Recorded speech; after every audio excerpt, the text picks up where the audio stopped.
The Great Hall of the Galactic Council was the largest building ever made by any species in the known universe. It floated in empty space, far from any star or planet, a place where all species could meet as equals. Today, 847 different species had sent their representatives to discuss matters of trade, peace, and the endless politics of a galaxy filled with life. Ambassador Veth of the Korani Collective sat in his designated seat. His blue-scaled body relaxed against the cushions made for his species. He had been a diplomat for 60 years, and very little surprised him anymore. The Korani were an old species, one of the founding members of the Council. They had seen empires rise and fall. They had watched young species stumble into space and either grow wise or destroy themselves. Today's meeting was about a small matter. A young species called humans had applied for membership in the Galactic Council. Their application had been sitting in the queue for 3 years, waiting for review. Now, finally, their turn had come. Veth looked at the holographic display showing information about these humans. They came from a small blue planet called Earth, located in a quiet corner of the galaxy where nothing interesting ever happened. Their sun was ordinary. Their world had no rare minerals or special resources. They had achieved faster-than-light travel only 200 years ago, which made them babies by galactic standards. The human delegation entered the Great Hall, and Veth studied them with mild interest.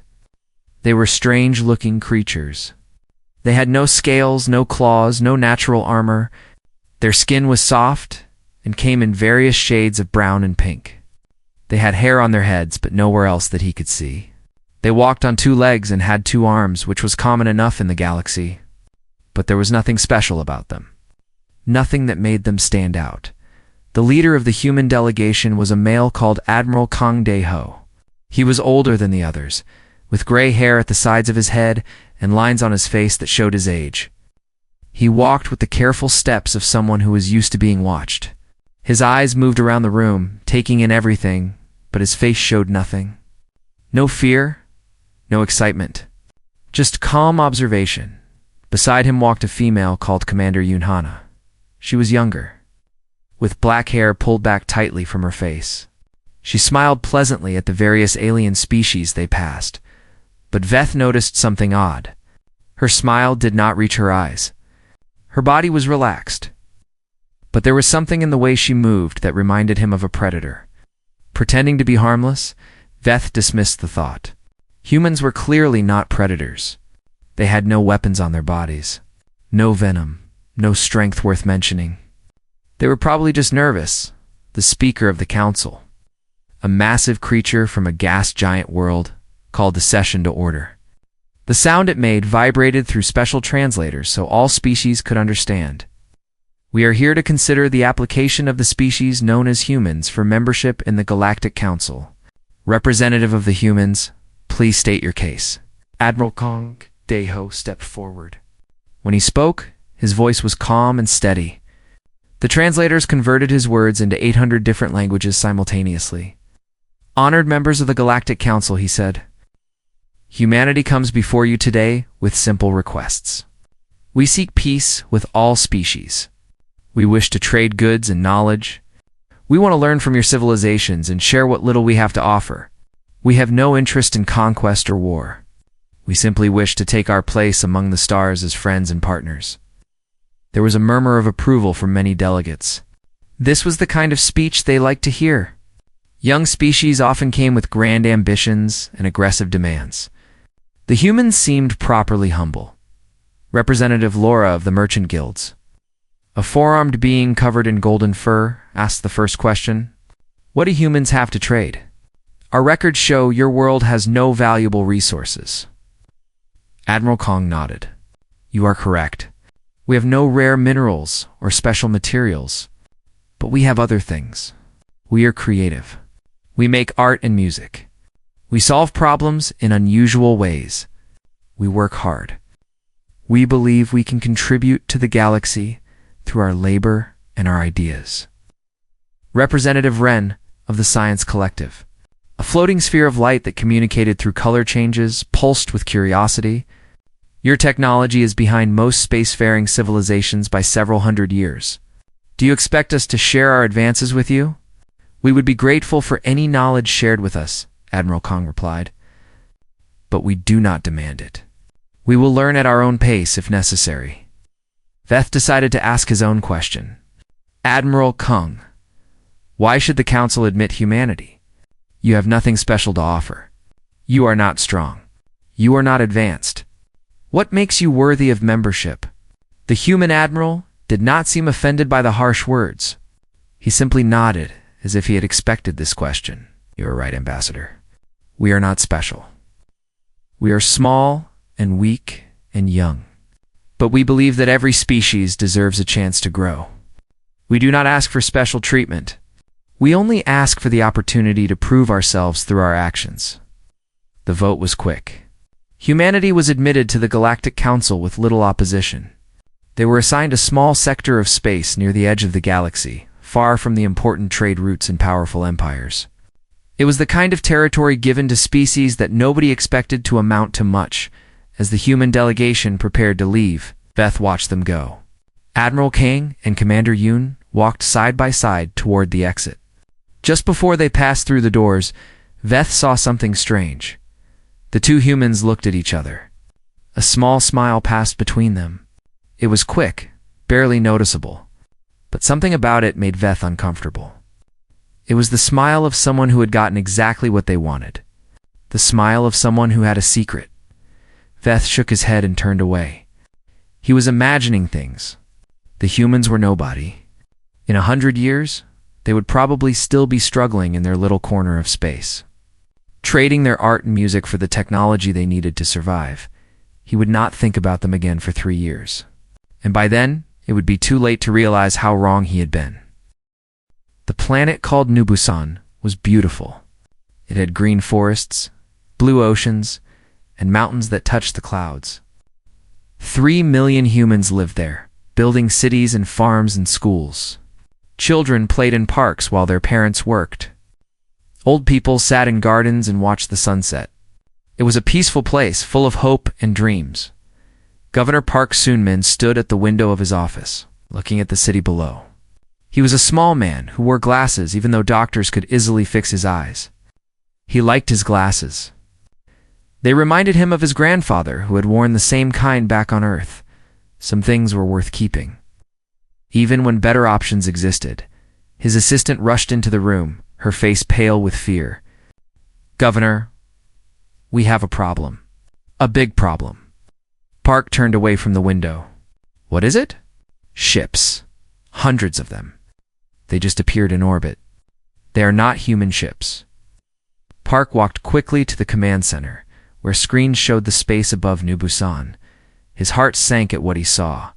200 warships hung in the darkness like metal monsters. They were ugly ships, covered in spikes and weapons. Each one was bigger than anything in the human defense force. Who are they? Park asked.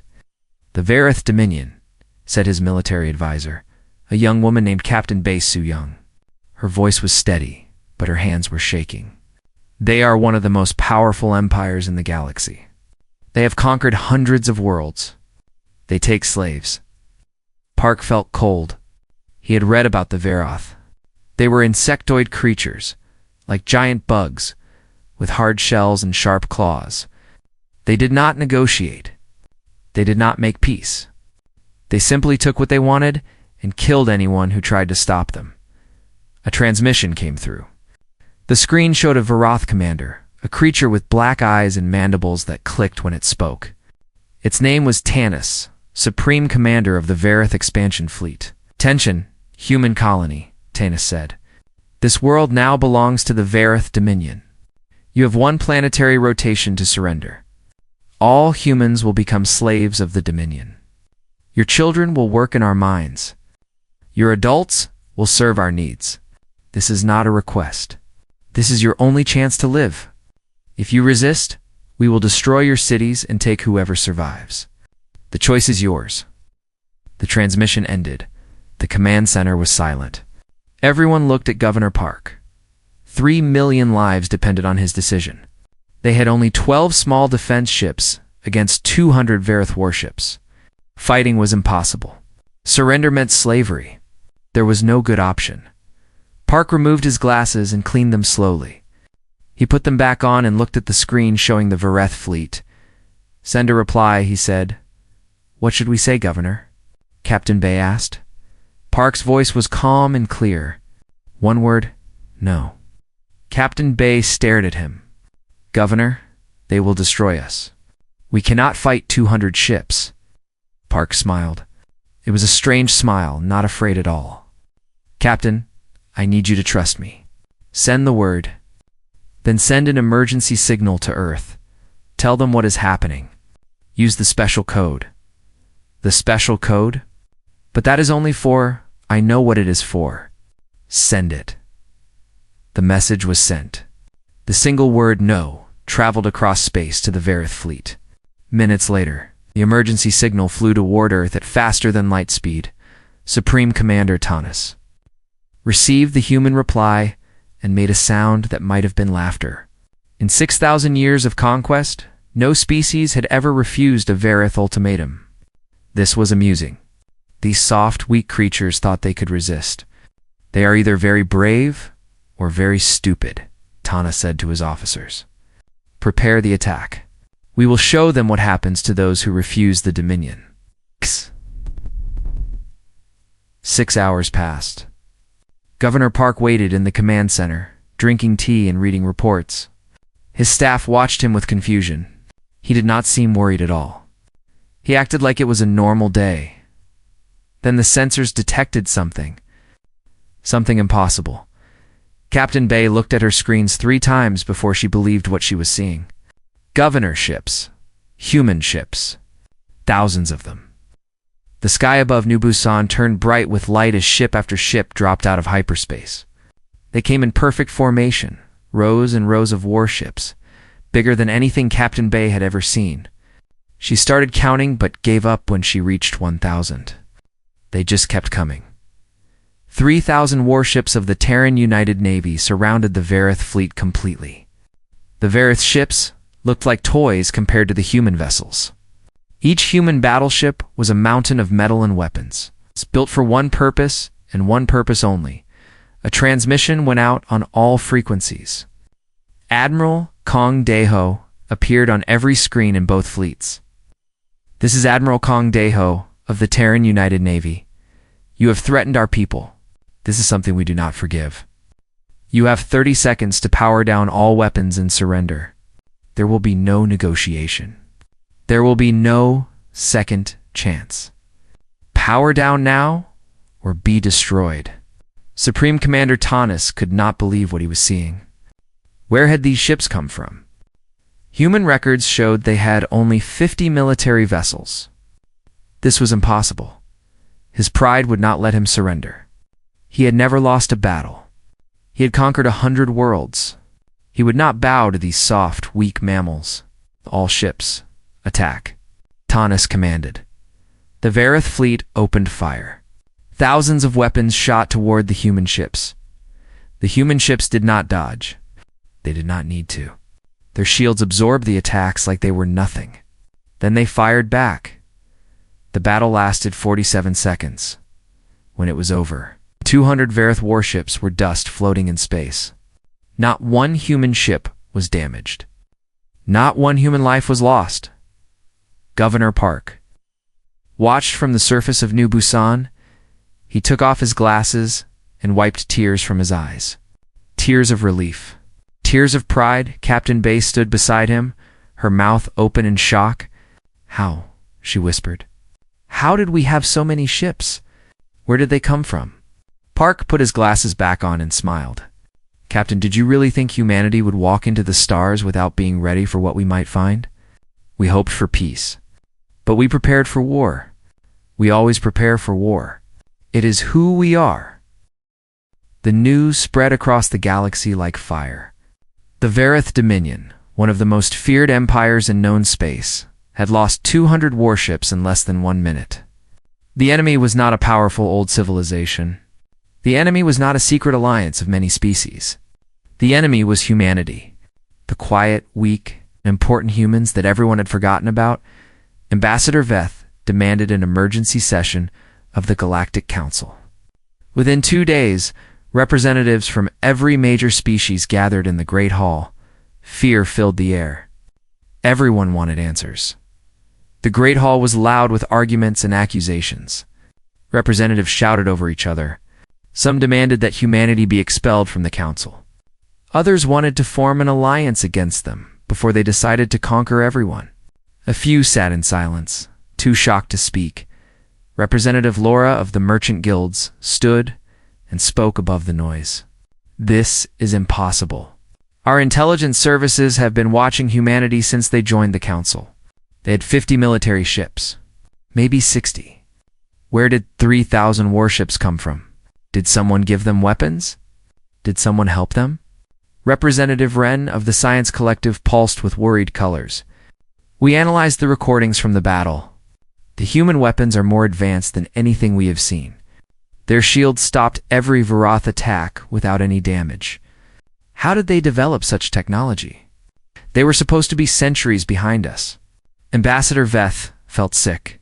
He remembered the human delegation from 3 years ago. He remembered thinking they were harmless.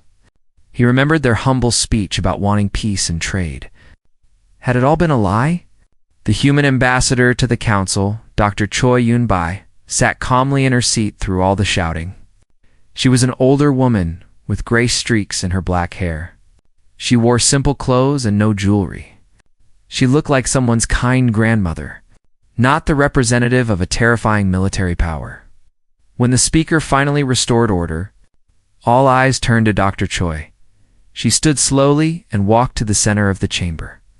Her footsteps echoed in the sudden silence. "I understand your concerns," she said. Her voice was soft and gentle. "You have questions? I will answer them honestly." Ambassador Veth spoke first. "How many ships does humanity really have?" The truth this time. Dr. Choi took out a small device and checked the screen. As of this morning's report, the Terran United Navy maintains 47,000 combat-ready warships. We have another 12,000 in reserve status. Total fleet strength is approximately 15,000 vessels. The chamber erupted in chaos. Delegates screamed in fear. Some ran for the exits. Others collapsed in their seats. 59,000 warships. Most species did not have 5,000. The great empires of the galaxy, civilizations that had existed for millions of years, had perhaps 10,000 at most. It took a long time for order to return. When it did, Representative Wren asked the question everyone was thinking. You had no enemies when you joined the council. You faced no threats. Your neighbors were all peaceful. Why would you build such a massive military force? Were you planning to conquer us all along? Dr. Choi shook her head. Her expression grew sad. No, Representative. We did not build our fleets for conquest. We built them because of what we are, because of what we have always been.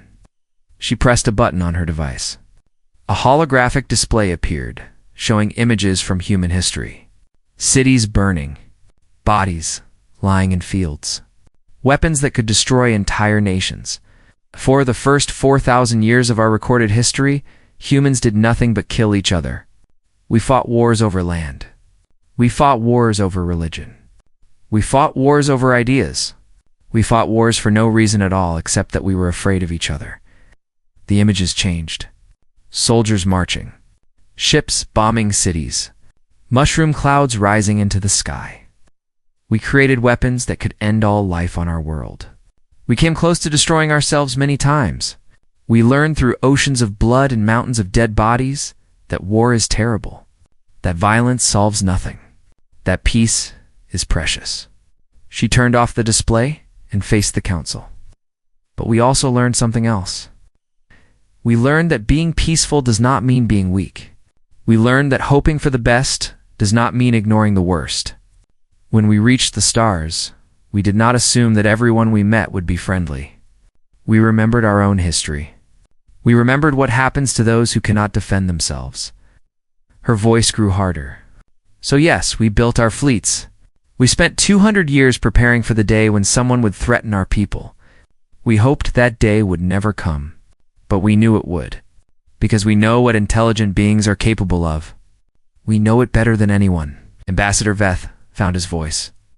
And now that we know what you are, what will you do? Will you conquer us? Will you rule the galaxy through fear? Dr. Choi looked at him with something like disappointment. Ambassador, you still do not understand. We destroyed the Verith fleet because they threatened our colony, because they promised to enslave our children. We did not seek that fight. They brought it to us. She walked closer to Veth, her eyes locked on his. We do not want your worlds. We do not want your resources.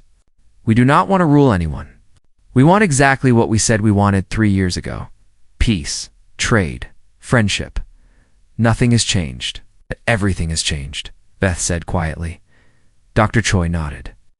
Yes, because now you know the truth. We do not fight wars, Ambassador. We do not play games of territory and politics. When someone threatens our people, we do not send diplomats to negotiate. We do not make deals and compromises. We send our fleets, and we end the threat completely. Permanently, without mercy. She turned to address the entire council. This is not a warning. This is not a threat. This is simply who we are. You may trade with us in peace. You may visit our worlds as friends. But if any species threatens humanity again, they will learn what the Verith learned. They will learn that humans do not fight wars. We annihilate our enemies. The silence in the chamber was absolute. Every delegate stared at the small, gentle-looking human woman who had just told them she could destroy their civilizations without breaking a sweat. Dr. Choi smiled warmly. Now then, I believe there was a trade agreement we were supposed to discuss today. Shall we continue with the agenda? The Galactic Council expected humanity to be satisfied with destroying the Verith fleet. They expected the humans to ask for money or land as payment for the insult. They expected things to return to normal. They were wrong about everything. Admiral Kang Daeho stood before the council. 1 week after the battle at New Busan, he was not wearing the humble clothes he had worn 3 years ago. Now he wore his full military uniform decorated with medals and symbols of rank. His eyes were cold and hard. The Verith Dominion has enslaved 43 different species across 200 star systems, he said. For 6,000 years, they have taken whatever they wanted. They have killed millions. They have broken families. They have stolen children from their parents and worked them to death in mines and factories. He paused and looked around the chamber. The council knew about this. Many of you traded with the Verith. You bought goods made by slaves.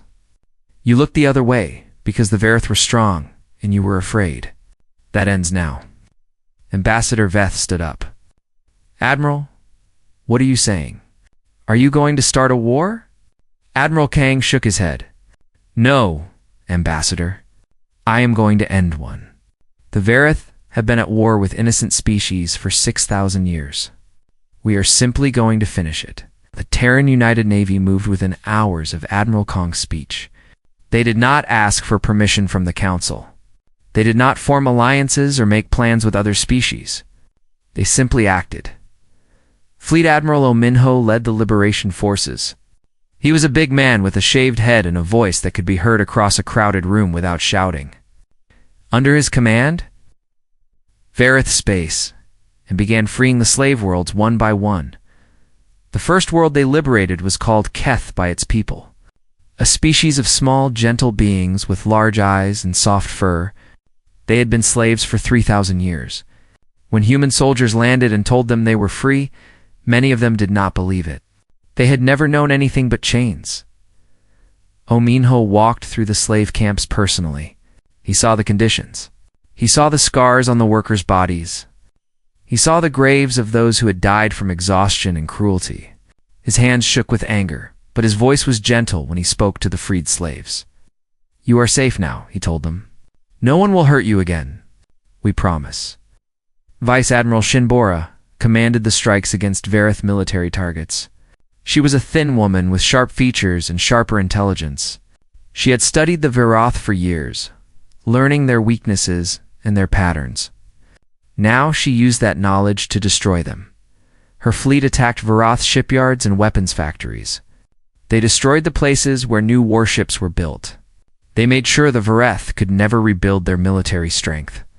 Every attack was precise and quick. Shinbora did not waste time or lives on unnecessary battles. She simply broke the enemy's ability to fight and moved on.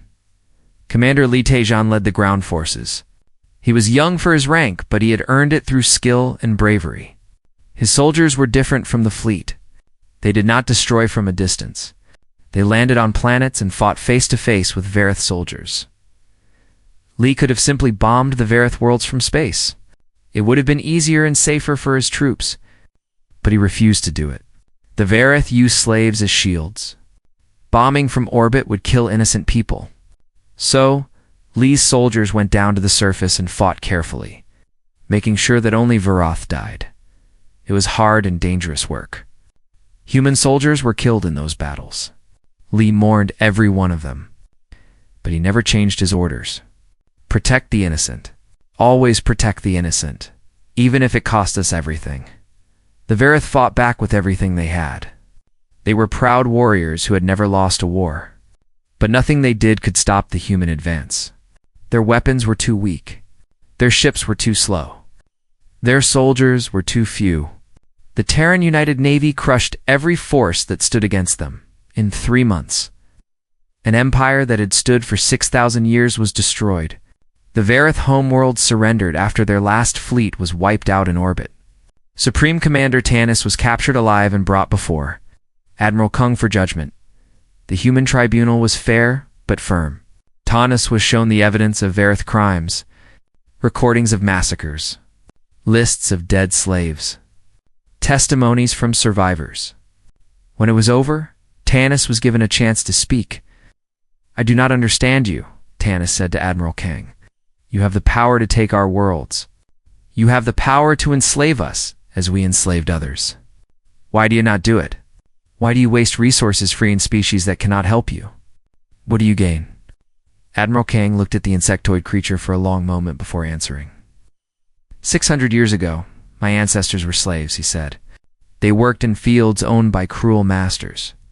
They were beaten and killed for small mistakes. They had no rights, no freedom, no hope. Then they fought for their freedom and won it." He leaned forward. "My people remember what it felt like to be powerless. We remember the fear and the pain and the hopelessness. And we swore that when we had strength, we would use it to protect the weak. Not to become new masters. Not to build our own empire of slaves, but to make sure that what happened to us would never happen to anyone else." Tanis made a sound of confusion. "But that makes no sense. The strong rule. The weak serve. This is the natural order of the universe." Admiral Kong shook his head. "No, that is your order. Your way of thinking. Humanity chose a different path. We could conquer. We choose not to. We could enslave. We refuse to. Power means nothing if it is only used to hurt others. True strength is using power to help those who cannot help themselves." Tanis was silent for a long time. Then he asked one final question. "What will happen to my people?" "You will live," Admiral Kong said. "You will be watched. You will be limited in what you can build and where you can go. But we will not destroy you. We will not enslave you. We are not you." The Varith Dominion was no more. In its place, 43 species began to build new lives as free peoples. Human ships brought food and medicine and building materials. Human engineers helped rebuild what the Varith had destroyed. Human teachers began the long work of showing former slaves that they were people with rights and dignity. The galaxy watched in amazement. They had expected humanity to act like conquerors. Instead, they acted like healers. And somehow, that was more terrifying than any weapon they possessed. 1 year had passed since the fall of the Varith Dominion. The galaxy had changed in ways that no one could have predicted. 43 species that had known nothing but slavery were now free members of the Galactic Council. They sat in seats that had been empty for thousands of years, their voices heard for the first time in history. The Grand Assembly was the largest gathering the Council had ever seen. Every species sent their highest representatives. Every empire sent their leaders. They came because they had to understand. They came because they were afraid of what they did not understand. Ambassador Veth stood at the podium. looking out at the vast chamber filled with beings from across the galaxy. He was older now. The events of the past year had aged him. He had spent many sleepless nights thinking about humanity and what their existence meant for everyone else. "We are gathered here to discuss the new reality of our galaxy," Veth began. "1 year ago, a species that we all ignored destroyed the most powerful military empire in known space. They freed billions of slaves. They reshaped the map of the galaxy, and they asked for nothing in return." Paused, letting his words sink in. "The humans possess the largest and most powerful military force this galaxy has ever known. 59,000 warships. Technology beyond anything we can match. They could conquer us all tomorrow if they chose to. And yet they have not attacked anyone except those who attacked them first. They have not taken any territory. They have not demanded tribute or obedience." Veth turned to face the human delegation. Dr. Choi Yun-bai sat in her usual seat, wearing her simple clothes and her gentle smile. Admiral Kang Dae-ho stood behind her in his formal uniform, his face as unreadable as ever. "So I ask the question that everyone is thinking," Veth said. "Why? Why have you not used your power? Why do you help instead of conquer? What do you want from us?" Dr. Choi Yun-bai rose from her seat and walked to the center of the chamber. A holographic display activated behind her, showing images that the galaxy had seen many times in the past year. Human soldiers carrying children out of burning buildings. Human doctors treating sick aliens of species they had never met before. Human ships bringing supplies to worlds that had nothing. "Ambassador Veth asks what we want," Dr. Choi said. Her voice was calm and clear, reaching every corner of the chamber. "I will tell you a story to answer his question." The display changed to show a blue planet floating in space. Earth. 300 years ago.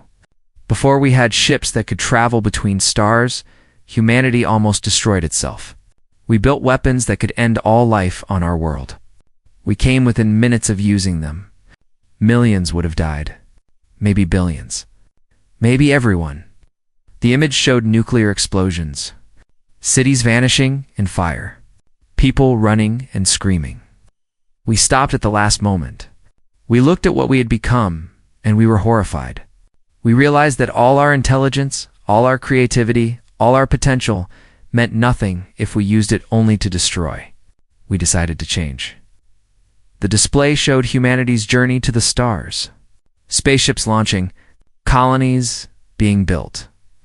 People from different nations working together. We swore an oath that day. We swore that if we survived, if we reached the stars, we would never become monsters. We would use our strength to protect, not to conquer. We would remember the lessons our history taught us, even when it would be easier to forget. Dr. Choi turned to face the assembled delegates. "You ask why we help instead of conquer? The answer is simple. We help because we know what it feels like to be helpless. We protect the weak because we remember when we were weak. We fight tyranny because we know what tyranny looks like. We have seen it in our own mirror." She walked closer to the front rows of delegates, her eyes moving from face to face. "We do not want your worlds. We do not want your resources. We do not want to rule you. We want to live in a galaxy where children are not born into chains, where species do not have to fear being destroyed by stronger neighbors, where everyone has the chance to grow and learn and become something wonderful." Her voice grew harder, though her expression remained calm. "But understand this.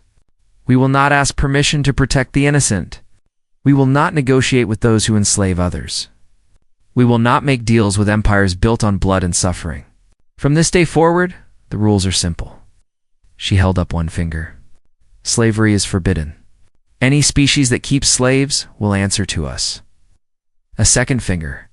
"Genocide is forbidden. Any species that tries to destroy another will face our fleets." A third finger.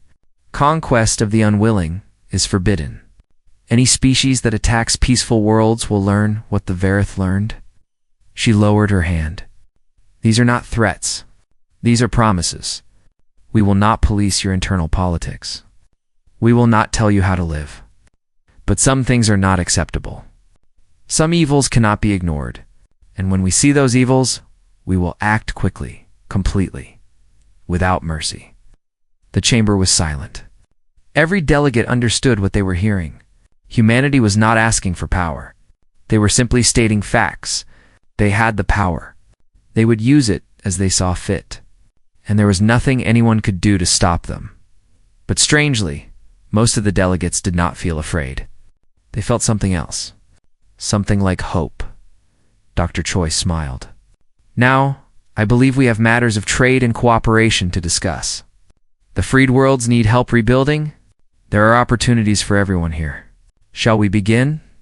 Far above the Great Hall, Admiral Kang Dae-ho watched the proceedings from his flagship. Commander Yoon Hana stood beside him as she always did, her eyes on the same screens. Do you think they understand now?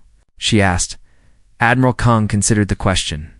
Below, delegates were beginning to discuss trade agreements and aid packages. Former enemies were talking to each other. Former slaves were being treated as equals. The galaxy was starting to change. They are beginning to understand, he said, but it will take time. Trust is not built in a day. Commander Yoon nodded. And if someone tests us? If someone decides we are bluffing? Admiral Kang's expression did not change. Then they will learn what the Varith learned. We do not bluff. We do not make empty threats. When we say something, we mean it. And when we act completely. He turned to look at the stars visible through the viewport. Billions of stars. Trillions of worlds.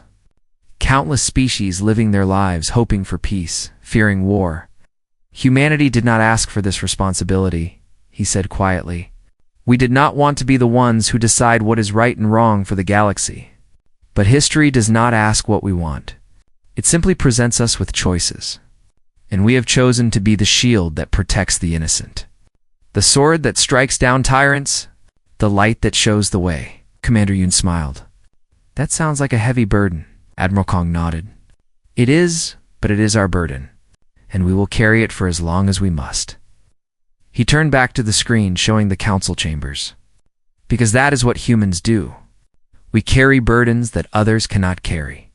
We fight battles that others cannot fight. We protect those who cannot protect themselves. His eyes were hard but not cruel. Determined but not angry. And God help anyone who makes us prove it again. The stars shone cold and distant in the endless darkness of space. But somewhere among them, billions of beings slept a little easier that night. Because they knew that someone was watching over them. Someone who would not let the darkness win.